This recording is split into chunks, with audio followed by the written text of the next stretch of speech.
Monday Health Minutes, sponsored by Valley Health. Hi, I'm Melanie Shafer. Welcome to Monday Health Minutes with Valley Health. Today we're talking about a very important topic of menstruation. It's an experience that affects women of all ages, but it's often not openly discussed, and that can lead to misunderstanding. So we're talking today with obstetrician and gynecologist Dr. Ellie Hood about menstruation today. Thank you so much for being here. Oh, thanks for having me. This is a topic that, again, affects everyone, but we're kind of hesitant to chat about it. When does menstruation typically start? Is there an age? Absolutely. So the average age is around 12, but of course, girls can start earlier than this or they can start later than this. So somewhere a range of 9 to 15 years old. So be aware, it could happen anytime. Should you chat with your mother or other members of your family to kind of get an idea of how your family goes time-wise?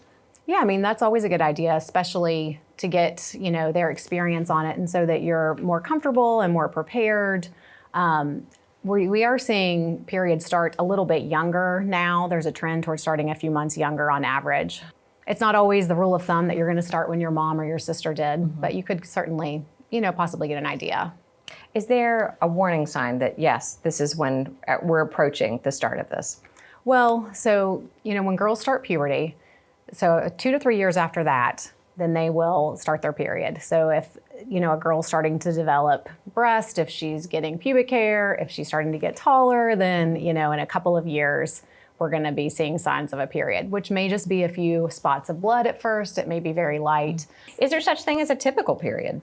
Well, a typical period, when a girl first starts their period, it's not going to be very typical. It's going to be very light, probably irregular, and it's going to take several years for that period to straighten out. Okay. And then once we do, hit our prime reproductive years, we are going to have more regular periods, hopefully. And usually they last, anywhere from 3 to 8 days. A typical cycle is about 28 days apart. They can certainly be less than this. They can certainly be further apart, longer than this. But those are about the averages. Should you talk to your doctor if you think your period might not be normal? Absolutely. You should always talk to your doctor if you have any concerns at all. Typically, periods are about every 28 days apart. Sometimes they might occur more frequently. They might occur less frequently.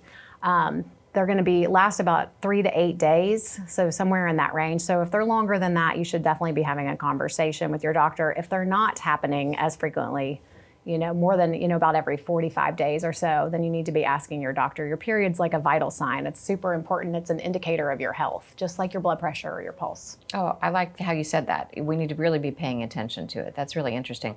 What are some misconceptions about menstruation? Well, some misconceptions, unfortunately, you're right, there are some. For young girls, they think that maybe they can't participate in gym class or they can't exercise or something like that. But really, exercise is going to help you feel better when you have your period. So if you feel well enough, to participate, then I think that's a good idea and that should be encouraged.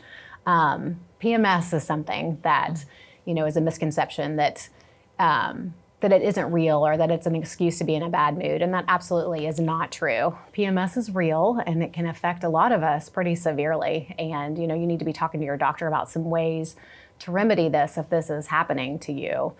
In general, it's a great idea to take really good care of yourself during your period. Get some extra sleep, eat healthy, make sure you're hydrating. Conversations you need to be having. I like how you said it is a vital sign of your health. Let's talk about period products. Are there any things that girls and women should know about? Well, so there's 4 different categories of period products now. So we have pads, we have tampons, and then we have products that are reusable, like period underwear and menstrual cups and discs. So people would choose these just based on their preference or based on what kind of activity they're participating. Different options for girls. Everything is changing. More and more things are coming on to make this part of life easier. Absolutely. Yeah. All right, Dr. Hood, thank you so much for your insight. We sure appreciate it. All right. Thanks for checking in for Monday Health Minutes.